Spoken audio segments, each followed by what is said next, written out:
نحمدہ ونصلی ونسلم علی رسولہ الکریم اما بعد فاعوذ باللہ من الشیطان الرجیم بسم اللہ الرحمن الرحیم والصلاة والسلام علیک یا سیدی یا رسول اللہ وعلی آلک واصحابک یا سیدی یا حبیب اللہ۔ درس عقائد اہل سنت میں آج انتہائی اہم عقیدے کا ذکر ہے، اور اس کے بارے میں چونکہ اکثر لوگ یا تو سب سے بڑا سوال ہوتا ہے بھی اسی کے بارے میں، تو کہتے ہیں قد علم اللہ تعالیٰ فیما لم یزل عدد من یدخل الجنۃ و عدد من یدخل النار جملۃ واحدہ فلا یزاد فی ذلک العدد ولا ینقص منہ۔ ہمارا پہلے تو یہ بات سمجھے کہ سب کی سب مخلوق، جو بھی مخلوق ہے، جب وہ خود حادث ہے، پہلے نہیں تھی تو بعد میں اللہ نے اس کو وجود بخشا ہے، تو ظاہر بات اس کی ہر صفت بھی حادث ہوگی۔ جب اس کا ذات حادث ہے تو اس کی ساری صفات بھی حادث ہوں گے۔ معنی یہ ہے کہ نہ اس کی ذات پہلے تھی، جب ذات تو صفات و ذات کے ساتھ قائم ہوتی ہیں، تو جب ذات حادث ہے تو اس کی صفات بھی حادث ہوں گے، اور اللہ رب العزت کی ذات قدیم ہے تو اس کی صفات بھی قدیم ہے۔ اس لیے اللہ رب العزت اپنے اور علم خدا کی صفت ذاتی صفت ہے خدا کی۔ جو اللہ رب العزت کے علم کا منکر ہے وہ دائرہ اسلام سے خارج ہے، اس کے اسلام کے ساتھ کوئی تعلق نہیں ہے۔ تو اللہ رب العزت کا جو علم ہے وہ مخلوق کی طرح کا نہیں ہے۔ کسی بھی مخلوق، چاہے وہ فرشتے ہوں، چاہے انسان ہوں، چاہے جن ہوں، یا جو بھی مخلوق ہے، اللہ کے علم مخلوق کی طرح اللہ خدا کے علم نہیں ہے، چونکہ مخلوق کا علم حادث ہے اور خدا تعالیٰ کے علم قدیم ہے۔ چونکہ اس کی ذات قدیم ہے تو اس کی صفات بھی قدیم ہے۔ اب جب اس کا علم قدیم ہے تو اس کا علم ازلی میں ہے کہ کتنے لوگ جنت میں داخل ہوں گے اور کتنے لوگ جہنم میں جائیں گے۔ جتنے اللہ کے علم میں ہیں نا لوگ جنت میں جائیں گے، ان میں سے ایک بھی نہ زیادہ نہ کم، اور جتنے لوگ جائیں گے جہنم میں، نہ ان میں ایک زیادہ نہ کم۔ پہلی بات تو یہ سمجھے کہ اللہ رب العزت کا جو علم ہے وہ علم قدیم ہے۔ وَكَذَلِكَ أَفْعَالُهُمْ فِيمَا عَلِمَ مِنْهُمْ مَنْ يَفْعَلُهُ۔ جب اس کا علم قدیم ہے اور وہ یہ بھی جانتا ہے کہ کس نے جنت میں جانا ہے، کس نے جہنم میں جانا ہے، اور اس میں کوئی کمی بیشی بھی نہیں ہو سکتی، تو بالکل وہ یہ بھی جانتا ہے کہ کس بندے نے اپنی جو میں نے اسے اختیار دیے ہیں، اپنی مرضی سے وہ کیا کام کرے گا۔ کام، عمل، فعل ابھی وجود میں نہیں آتا کہ اللہ رب العزت کو اس کا پہلے علم ہوتا ہے، کیونکہ اس کا علم قدیم ہے۔ اس کا علم ایسا نہیں ہے کہ ہم سب کا علم کب آتا ہے؟ جب کوئی فعل ہو جاتا ہے، اس کے بعد پتہ چلتا ہے کہ یہ کام ہوا ہے، اس سے پہلے نہیں پتہ تھا کہ یہ کام ہوگا یا نہیں ہوگا۔ تو اللہ رب العزت کا علم قدیم ہے، وہ جانتا ہے بندے کے افعال کو ان افعال کے وجود میں آنے سے پہلے کہ یہ کس نے کیا کرنا ہے۔ وَكُلٌّ مُيَسَّرٌ لِمَا خُلِقَ لَهُ۔ اور اللہ رب العزت نے جب جہنم کو بھی بھرنا ہے، جنت کو بھی بھرنا ہے، بندوں کو جنوں کو اختیار بھی دونوں دے دیے ہیں، اس میں نیکی کی بھی قوت ہے، بدی کی بھی قوت ہے۔ نیکی کرنا بھی اس کے لیے آسان ہے، کوئی مسئلہ نہیں ہے، اور بدی کرنا بھی کوئی بڑا مسئلہ نہیں ہے، دونوں کے لیے آسان، یہ دونوں چیزیں آسان ہیں۔ لیکن آدمی کرتا ہے کون سا کام ہے؟ ایک ہے اس میں قوت دونوں کی ہے، لیکن جس آدمی کے لیے جہنم ہے نا، اس کے لیے برائیاں آسان وہ فیل کرتا ہے،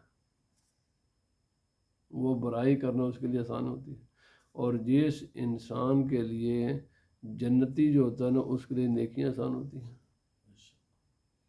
جنتی کے لیے نیکی کرنا آسان اور جہنمی کے لیے گناہ کرنا آسان ہوتا ہے. جو بھی جس کام اچھا اسی لیے یعنی بظاہر باقی آگے آ رہا ہے معاملات بظاہر اعمال انسان کے انجام کا تعین کر دیتے ہیں کہ یہ انسان جنتی ہے یا یہ انسان جہنمی. کیونکہ جو کام وہ ایزیلی کرے گا نا کوئی مسئلہ نہیں اس کے لیے پسندیدہ ہے. اصل میں الحمدللہ نماز پڑھی ہے تو جن احباب کے مقدر میں تھا نماز ان کے لیے کوئی مسئلہ نہیں ہے. نیند چھوڑ کر بیڈ چھوڑ کر آ گئے ہیں. تو بھائی نیکی تو فرمایا والاعمال بالخواتیم. اب ہے یہ اگلا مسئلہ. بعض اوقات ہم انسان یہ دیکھتے ہیں کہ ایک انسان زندگی کے آغاز میں بڑا بدکار ہوتا ہے، اینڈ پر وہ نیکوکار ہو جاتا ہے. اور بعض انسان شروع میں تو بڑے نیک ہوتے ہیں لیکن بعد میں بدکار ہو جاتے ہیں. یہ بھی نظر میں یہ بھی حقائق ہے. تو اب اعتبار کس کا ہے؟ تو اعتبار کا ہے جو زندگی کے آخری اعمال ہیں. جو آخری اعمال ہیں جس کے اوپر اس کی موت واقع ہوئی ہے ان اعمال کا اعتبار ہے.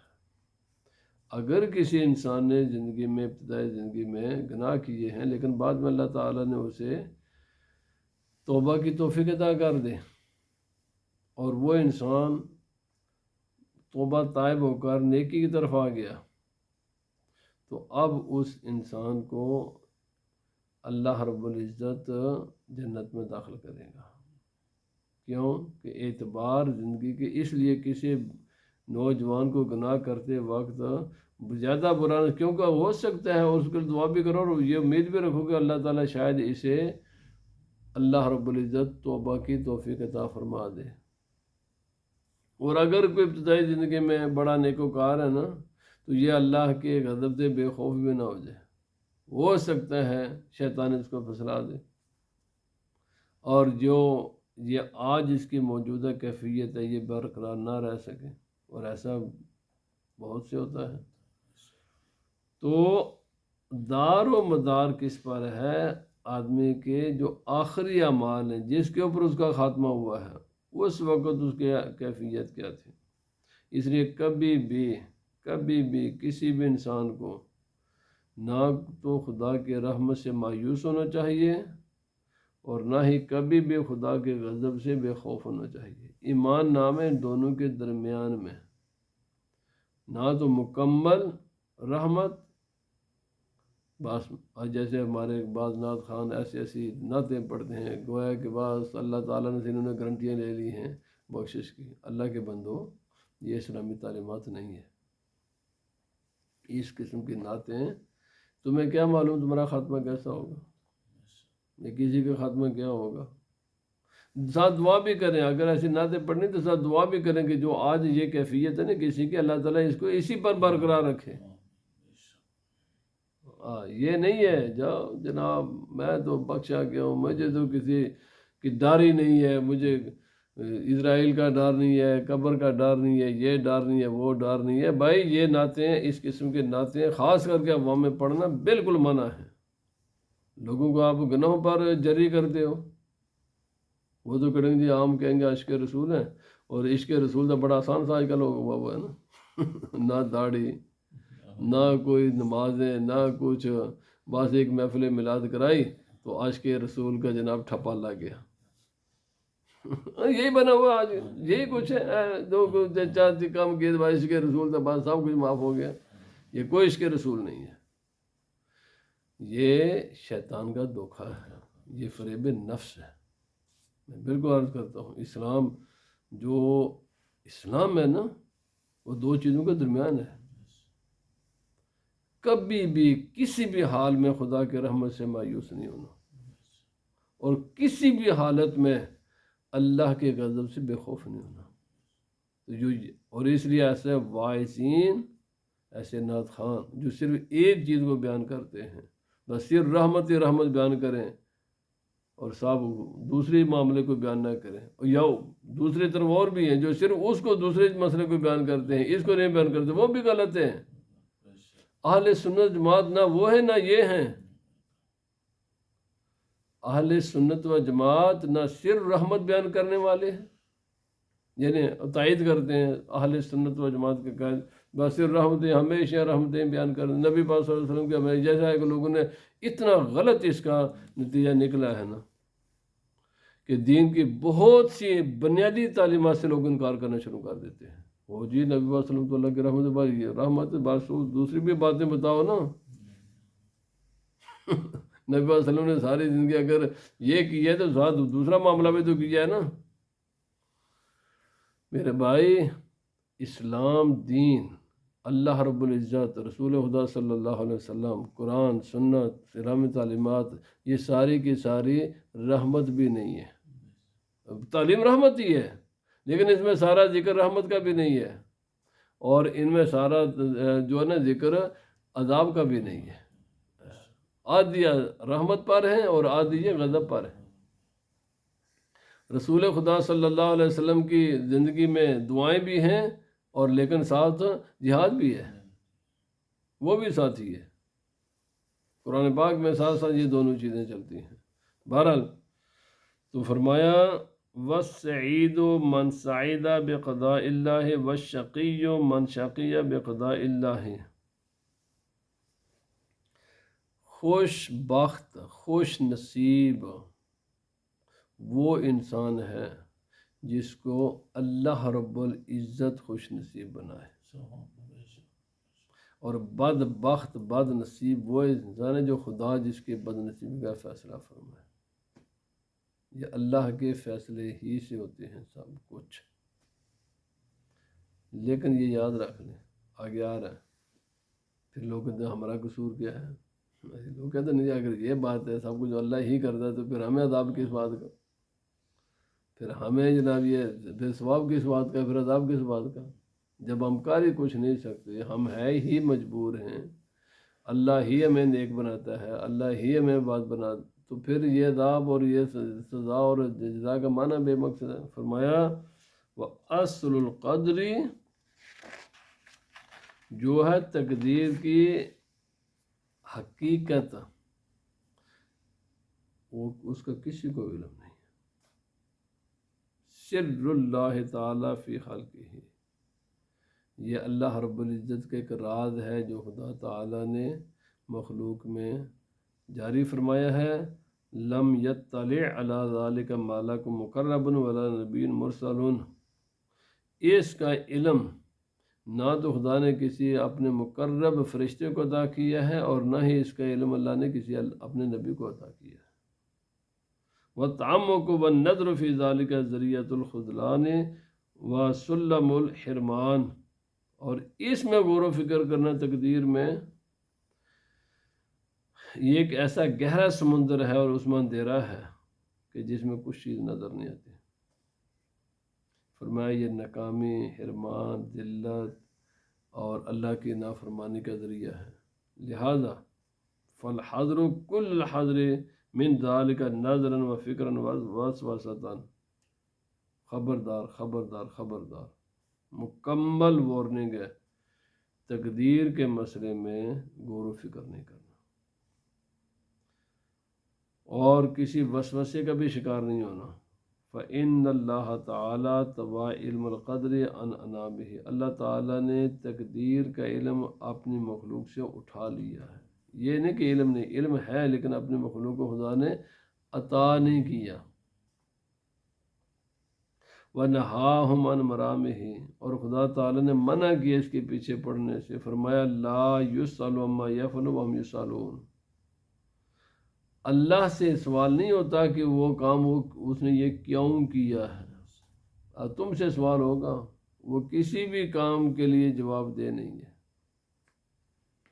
تو فرمایا فمن سأل لما فعل فقد رد حکم الکتاب، اگر کسی نے یہ سوال کیا نا اعتراض کے طور پر، یہ کیوں ہے، یہ کیوں ہے، یہ کیوں ہے، اس نے گویا کہ قرآن حکیم کے حکم کو رد کر دیا ہے۔ ومن رد حکم کتاب اللہ کان من الکافرین، اور جس نے قرآن حکیم کے کسی حکم کو رد کیا وہ کافر ہے۔ اور ہاں، حکمتیں انسان حکمت کے طور پر پوچھ سکتا ہے، لیکن اعتراض کے طور پر نہیں پوچھ سکتا۔ اللہ پاک نے فرمایا کسی کو اجازت نہیں میرے کسی بھی فعل پر، میرے کسی بھی کام میں کسی کو اعتراض کرنے کی اجازت نہیں ہے۔ فرمایا فہذا جملۃ ما یحتاج الیہ من هو منور قلب من اولیاء اللہ تعالی۔ بس مسئلہ تقدیر کا اتنا ہی ہے کہ یہ اللہ کے ایک راز ہے جس کا علم اللہ نے اپنی مخلوق کو نہیں دیا، اس کا علم اللہ نے اٹھا لیا ہے، بس اس کو ماننا ہی ہے، بس دیٹس اینڈ، اس کے زیادہ بات کرنے کی اجازت نہیں ہے۔ یہی وہ پوائنٹ ہے کہ جہاں آ کر اولیاء اللہ کے دل روشن ہوتے ہیں۔ وہی درجۃ الراسخین فی العلم، اور جو لوگ علم میں بہت ہی بلندی پر چلے جاتے ہیں، آخر وہ اسی نقطے پر ٹھہرتے ہیں کہ اس کے آگے ہم نہیں جا سکتے، اس کے آگے ہے بہت کچھ ہے لیکن ہمیں جانے کی اجازت نہیں۔ دنیا میں بھی ایسے فرمایا کیوں؟ لِأَنَّ الْعِلْمَ عِلْمَانِ، یہ یقین کریں کہ علم دو طرح کے، ایک وہ علم ہے جو اللہ نے مخلوق کو عطا کیا ہے، اس کا انکار بھی کفر ہے، اور ایک وہ علم ہے جو اللہ نے مخلوق کو عطا نہیں کیا، اس کے پیچھے پڑنا، اس کا دعویٰ کرنا کہ مجھے پتہ ہے، یہ بھی کفر ہے۔ تقدیر کے بارے میں دعوے کرنا یہ بھی کفر ہے۔ لا یثبت الایمان الا بقبول العلم الموجود، ایمان ثابت نہیں ہوتا سوائے اس کے کہ جس کا علم خدا نے مخلوق کو عطا کیا ہے اس کو قبول کیا جائے، یہ ہے علم۔ اور ترک طلب العلم المفقود، اور ایمان بندہ نہیں ہوتا کہ جس کا علم خدا نے بندے سے نہیں اس کو عطا کیا اس کے پیچھے نہ پڑے، اس کو مان لے۔ یاد رکھ لیں دنیا میں اگر انسان گہری نظر سے دیکھے نا تو یہ دین کا مسئلہ بھی ایسے ہے، دنیا کا بھی مسئلہ ایسے ہے، دنیا کا بھی مسئلہ ایسے ہی ہے۔ اخیر پر ہر علم کے ایک اینڈ اخیر پر آپ کو اندھیرا نظر آئے گا۔ میں صرف ایک معمولی سی میں بات عرض کر کے ختم کر دیتا ہوں، ہر دنیا کے علم میں بھی اینڈ پر اندھیرا ہے۔ ہاں، یہ نہیں کہ ہمارے حوالے سے وہ اندھیرا ہے، حقیقت کے اعتبار سے اندھیرا نہیں ہے۔ مثلا میں آپ کو ایک مثال دے کر ختم کر دیتا ہوں، یہ جتنے لیٹرز ہیں، میٹرز ہیں، کلو میٹرز ہیں، یہ سب کچھ ہیں، یہ جتنے پیمانے ہیں یہ کیوں ہیں؟ اس کا اینڈ کیا ہے؟ میں یہ شروع کہاں سے ہوتے ہیں؟ کوئی بتا سکتا ہے یہ شروع کدھر سے ہوتے ہیں؟ آپ گنتے جائیں نا، مثلا آپ زیادہ ملی میٹر تک جائیں گے تو اس کے آگے کیا ہے، اور جب جو اس کے آگے کیا ہے، یہ شروع کدھر سے ہوتے ہیں؟ یہ جتنے بھی ہیں نا اس کا آگے اندھیرا ہی ہے، یہ جتنے بے شمار سائنسی تحقیقات ہیں اینڈ پر اندھیرا ہی ہے، اس لیے ان کے بہت بڑا یہ نظریہ ہے۔ یہاں پر نظریے دو ہو جاتے ہیں سائنسی طور پر بھی، ایک نظریہ کہ یہ اندھیرا ہے، ایک نظریہ یہ روشنی ہے۔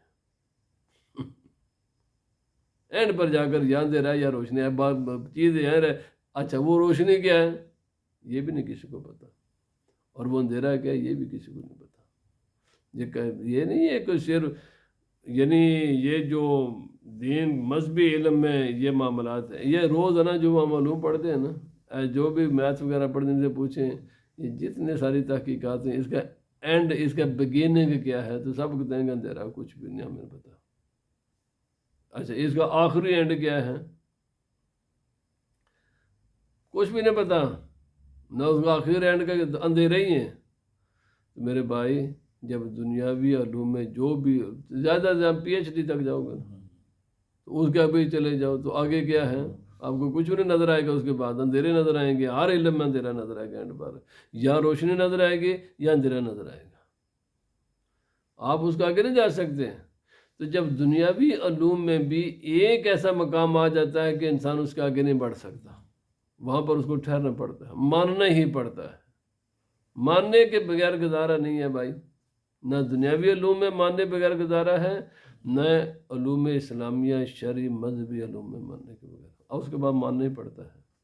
اللہ پاک ہمیں اس لیے ان معاملات کی میں زیادہ غور و فکر نہیں کرنا چاہیے، بس جو اللہ رب العزت کے احکام ہیں وہ حق ہیں، برحق ہیں، سچ ہیں، حقائق ہیں، بس ہمارا کام یہ ہے کہ ان پر عمل کریں، اسی میں ہماری فلاح ہے۔ اس کو اگر زیادہ خریدو گے تو تمہیں آگے خریدنے کی اجازت نہیں، تو تقدیر کے معاملات میں زیادہ سوچنا بھی نہیں چاہیے اور زیادہ بات بھی نہیں کرنی چاہیے۔ البتہ رسول خدا صلی اللہ علیہ وسلم فرمائے اللہ کی صفات کی یہ تھوڑی کائنات ہے، اس میں غور و فکر کرو نا، یہ تھوڑی ہے کائنات ہے، ساری زندگی ختم ہو جائے گی، باقی علوم میں آپ زندگیاں ختم ہو جائیں گے، باقی علوم ختم نہیں ہوتے، تو جن کا علم اللہ نے تمہیں عطا کیا اس کے پیچھے پڑھو نا، جن کے علم تمہیں دیے ہی نہیں تو اس کے پیچھے پڑھنے سے کیا حاصل ہوگا۔ اللہ پاک ہمیں عمل کی توفیق عطا فرمائے۔